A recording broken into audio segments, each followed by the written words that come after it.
जय हिंद साथियों, the freedom में आपका स्वागत है। मैं सुधीर। साथियों, आज हम लोग रूबरू होने जा रहे हैं कुछ ऐतिहासिक वस्तुओं से, ऐसी वस्तुओं से जिसे देखकर शायद आपके भी जिस्म में सिहरन हो जाए। भगत सिंह से जुड़ी वस्तुएं हैं ये। भगत सिंह के सामान, भगत सिंह के जूते और उनकी घड़ी। उन चीज़ों को देख करके जिसे हम लोग भगत सिंह का एहसास कहीं अधिक कर सकते हैं, भगत सिंह को कहीं अधिक महसूस कर सकते हैं। ये वो सामान हैं और हमारे बीच, हमारे देश में, हमारे अपने लोगों के बीच मौजूद हैं सही सलामत।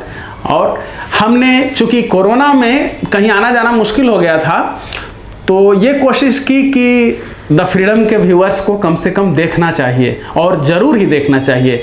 और सिर्फ द फ्रीडम के व्यूअर्स ही नहीं, बल्कि इस देश की 130 करोड़ जनसंख्या को, या और लोग बढ़ गए होंगे तो उन सबको सबसे पवित्र वस्तु में का दर्जा दे करके और उन्हें सबको दिखाया जाना चाहिए और सबको देखना चाहिए। हम लोग फिजिकली उसे नहीं देख सकते सारे लोग, तो कम से कम द फ्रीडम पर हम लोग देखते हैं।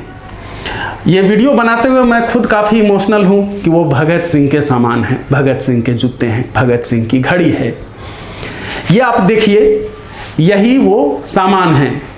भगत सिंह के जूते भी और भगत सिंह की घड़ी भी इस तरह से इन्हें रखा हुआ है।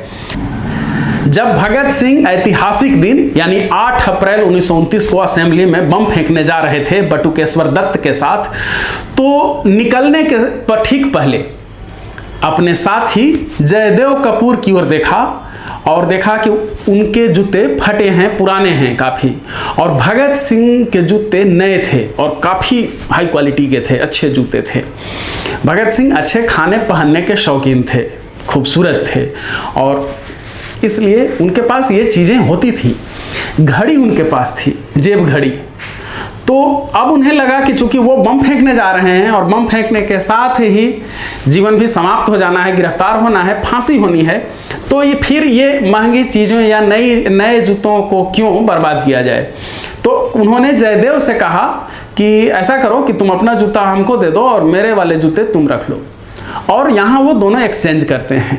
भगत सिंह उनके फटे पुराने जूते खुद पहन लेते हैं और अपना बूट और फिर वो घड़ी दे देते हैं जयदेव कपूर को, और वही पहन करके फिर जाते हैं वहां असेंबली में बम फेंकते हैं, जो जूते उस समय जयदेव कपूर के पहने हुए थे। इधर जयदेव कपूर के पास रह जाता है उनके जूते और उनकी घड़ी, और फिर जयदेव कपूर उसे संभाल करके एक धरोहर की तरह अपने पास रखे रहते हैं।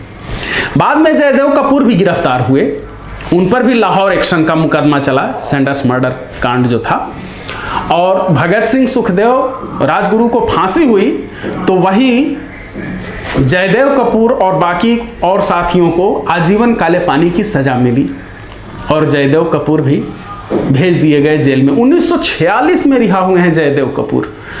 आप समझ सकते हैं कि 1929 में, 30 में सब इन सब की गिरफ्तारी हो गई थी, लगभग सभी साथियों की, भगत सिंह के, और सिर्फ चंद्रशेखर आज़ाद, दुर्गा भाभी वगैरह कुछ बाहर रह पाए थे। तो इन्हें भी आजीवन काले पानी की सजा हुई, लेकिन फिर भी इन्होंने भगत सिंह के जूते और घड़ी को धरोहर की तरह सुरक्षित अलग रख दिया था। काले पानी की सजा काट करके भगत सिंह के तमाम दोस्तों की तरह रहे वहाँ लंबे समय तक। विरोध करने पर इन्हें मार पड़ी। अलग कहानी हम लोग जयदेव कपूर पर बनाएंगे, लेकिन याद रखिए कि हम इन्हें जयदेव कपूर या शिव वर्मा या और जो दूसरे साथी थे, गया प्रसाद, भगत सिंह के दूसरे साथियों को जिन्हें काले पानी की सजा मिली, हम उन्हें याद नहीं करते। क्यों नहीं करते? क्योंकि वो पॉलिटिकली किसी को कहीं फिट नहीं बैठते। न तो वो उन्होंने कभी माफ़ी मांगी अंग्रेजों से। भगत सिंह के साथियों ने अंडमान में भी भूख हड़ताल की थी, लेकिन भूख हड़ताल इसके लिए उन्होंने एक बार भी नहीं अंग्रेजों से कहा कि हमें रिहा करो। उन्होंने कहा कि हम कोई गुंडे मवाली नहीं हैं, हम राजनैतिक बंदी हैं, हमने राजनीतिक लड़ाई लड़ी है और इसलिए हमें राजनीतिक बंदी, राजनीतिक कैदी का दर्जा दिया जाए, जिसके लिए भगत सिंह भी पहले हड़ताल कर चुके थे इन्हीं साथियों के साथ। अंडमान में भी यानी सेल्यूलर जेल में भी भगत सिंह के साथियों ने वो हड़ताल की थी। उसी हड़ताल के दौरान, भूख हड़ताल के दौरान महावीर सिंह शहीद हो गए थे। वो किस्सा भी हम लोग कभी देखेंगे। तो वो जयदेव कपूर, हम उन्हें याद नहीं करते। क्यों नहीं करते? क्योंकि वो पॉलिटिकली फिट नहीं बैठते हैं। तो न तो उन्होंने अंग्रेजों से कभी माफ़ी मांगी, जब जेल से वो रिहा हुए तो वो कभी हिंदू मुस्लिम नफरत फैलाने में, देश तोड़ने में नहीं लगे, देश की बल्कि एकता में लगे रहे। वो कभी नहीं, वो भी अगर कहीं नफरत फैलाने जाते किसी एक पक्ष की तरफ से, मुसलमानों को भड़काते हिंदुओं के खिलाफ या हिंदुओं को भड़काते मुसलमानों के खिलाफ और अंग्रेजों का खिलौना बनकर के अपने ही देश को तोड़ने की साजिश में शामिल रहते, तो शायद उन्हें भी अधिक याद किया जाता। या फिर वो गांधी और नेहरू के पिछलग्गू नहीं बने, इसलिए उन्हें कोई ओहदा नहीं मिला, कोई उनकी बड़ी मूर्ति नहीं बनी, उनके नाम पर कोई बड़ी इमारत, किसी संस्थान का नाम नहीं रखा गया। क्योंकि दो ही चीज जरूरी है, या तो आप देश में दंगा करवाइए, इस देश को तोड़ने की साजिश रचिए, या फिर गांधी और नेहरू के पिछलग्गू बनिए, तभी इस देश में याद रखा जाएगा। ये परंपरा सी बन गई। और भगत सिंह के तमाम दूसरे साथियों की तरह जयदेव कपूर को भी याद नहीं किया गया। जेल से वो छूटे 1946 में और फिर अपने घर में उन्होंने वैसे ही धरोहर की तरह रखा अपने दोस्त के जूते और उनकी घड़ी को। हरदोई, उत्तर प्रदेश में हरदोई है जहां उनका घर है, आज भी उनका वहां पर घर मौजूद है और उस घर में ही ये सामान रखे हुए हैं। जूते भी, घड़ी भी लॉकर में रखा जाता है काफी संभाल करके। ये जो वीडियो भेजा है ये जयदेव कपूर के पोते मयूर कपूर ने भेजा है। मयूर कपूर काफी करीबी दोस्त हैं मेरे, द फ्रीडम के वेल विशर्स में से हैं। द फ्रीडम वगैरह की काफी सलाह भी देते रहते हैं। दरअसल फ्रीडम फाइटर्स के अधिकतर परिजनों का सीधा कनेक्शन है द फ्रीडम के साथ। हमने बहुत बार आपको उनकी बातचीत भी सुनवाई है। तो मयूर कपूर से हमने कहा था कि कम से कम द फ्रीडम के व्यूअर्स के लिए आप अपने घर से एक वीडियो बना करके भेजिए भगत सिंह के जूतों और उनकी घड़ी का। तो वो जूते और घड़ी का वीडियो बना करके उन्होंने ये भेजा है। आप मयूर कपूर को भी देख सकते हैं जो जूते और घड़ी के साथ बैठे हुए हैं। और फिर उन्होंने ये भेजा है और द फ्रीडम के सभी दर्शकों को उन्होंने शुभकामना भी भेजी है। तो ये आप देख रहे हैं भगत सिंह के जूते और घड़ी, जो अब भी हरदोई में जयदेव कपूर के घर रखा हुआ है। 1994 में जयदेव कपूर की मृत्यु हो गई, वैसे ही गुमनाम जैसे बाकी सभी क्रांतिकारी मरे और किसी ने उनको नोटिस नहीं लिया, किसी ने उनको याद नहीं किया। न उनके जन्म दिवस पर याद किया जाता है, न उनकी पुण्यतिथि पर। क्यों नहीं याद किया जाता है? क्योंकि वो किसी भी पक्ष में नहीं थे। आपको पहले मैं बता चुका कि न तो वो देश तोड़ने वालों में शामिल थे और न गांधी नेहरू के पिछलग्गू थे। तो अब इस घड़ी को लेकर के एक और कहानी बचती है जो जान लेना जरूरी है, क्योंकि ये घड़ी जो है वो ऐतिहासिक घड़ी है। जयदेव कपूर ने खुद एक इंटरव्यू में बताया था इस घड़ी के बारे में। यह घड़ी गदर पार्टी फरवरी 1915 में भारत में गदर की शुरुआत के यादगार के रूप में ले आई थी।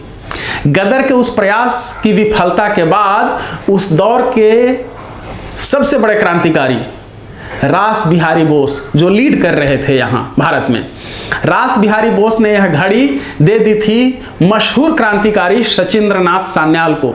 याद रखिए, सचिंद्रनाथ सान्याल जिन्होंने बंदी जीवन लिखा और दो बार आजीवन काले पानी की सजा सही। एक बार पहले वो गदर पार्टी के आंदोलन में गए, उन्हें आजीवन काले पानी की सजा हुई।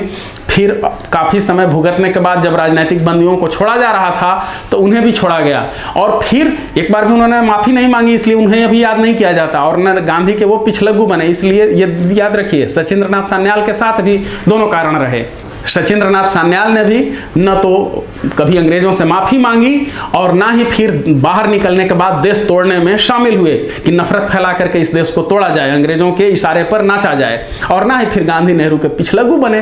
तो इसलिए सचिंद्रनाथ सान्याल को भी याद नहीं किया जाता, जबकि उनकी कितनी महानता है, कितनी वीरता है कि आदमी एक बार वो छूट करके जेल से आ रहे हैं, काले पानी की सजा पूरी करके आ रहे हैं और उसके तुरंत कुछ दिन के बाद फिर से वो क्रांतिकारी संगठन खड़ा करने लगते हैं और बनाते हैं HRA यानी हिंदुस्तान रिपब्लिकन आर्मी, जो बाद में फिर पुनर्गठन करके भगत सिंह ने HSRA किया था। और काकोरी एक्शन को अंजाम देते हैं, फिर काको रिएक्शन में पकड़े जाते हैं, फिर उन्हें आजीवन काले पानी की सजा होती है, फिर वो माफी नहीं मांगते, राजनीतिक बंदियों के साथ उनकी रिहाई फिर होती है लंबे समय तक जेल में रहने के बाद, और फिर बाहर आते हैं तो फिर वो अंग्रेजों के इशारे पर अब भी नाचने को तैयार नहीं थे कि हम अपने ही देश में अंग्रेजों से लड़ने के बजाय देश के लोगों से ही लड़ें और यहीं पर नफरत फैला करके देश को तोड़ने की कोशिश करें। तो इसमें वो शामिल नहीं हुए और इसके बाद ऊपर से वो गांधी और नेहरू के पिछलग्गू भी नहीं बने। परिणाम ये हुआ कि उन्हें फिर याद नहीं किया गया। तो सचिंद्रनाथ सान्याल को ये घड़ी दी थी रास बिहारी बोस ने, और फिर सचिंद्रनाथ सान्याल ने यह घड़ी भगत सिंह को गिफ्ट के रूप में दी थी, और फिर भगत सिंह ने यह घड़ी दी जयदेव कपूर को, जो अब भी अपने देश में सुरक्षित रखा हुआ है, जयदेव कपूर के घर हरदोई में, उत्तर प्रदेश के हरदोई में। तो ये कहानी थी जूते और घड़ी की, जो अब भी ये है। आप देख रहे हैं द फ्रीडम पर, विशेष ये भेजा है जयदेव कपूर के पौत्र मयूर कपूर ने। तो मयूर भाई, आपको भी मेरी ओर से और द फ्रीडम की पूरी टीम की ओर से, सभी दर्शकों की ओर से धन्यवाद कि आपने ये नायाब वस्तुएं हमें मुहैया कराई, इसका वीडियो, और सभी को नज़दीक से बढ़िया से देखने का अवसर उपलब्ध कराया। और जल्द ही हम लोग जयदेव कपूर के घर को भी देखेंगे, उनके बाकी सभी सामान को भी देखेंगे, उनके खुद का जो कुछ भी वहाँ पर जहाँ वो सोते थे, रहते थे, जहाँ उन्होंने जिंदगी के बाकी दिन बिताया, जहां उनकी मृत्यु हुई, उन सब चीज़ों को भी हम लोग देखेंगे। फिलहाल हम लोग यहीं पर विदा लेते हैं। हमारे साथ जुड़े रहने के लिए द फ्रीडम को जरूर सब्सक्राइब कीजिए। धन्यवाद। जय हिंद। इनकलाब जिंदाबाद।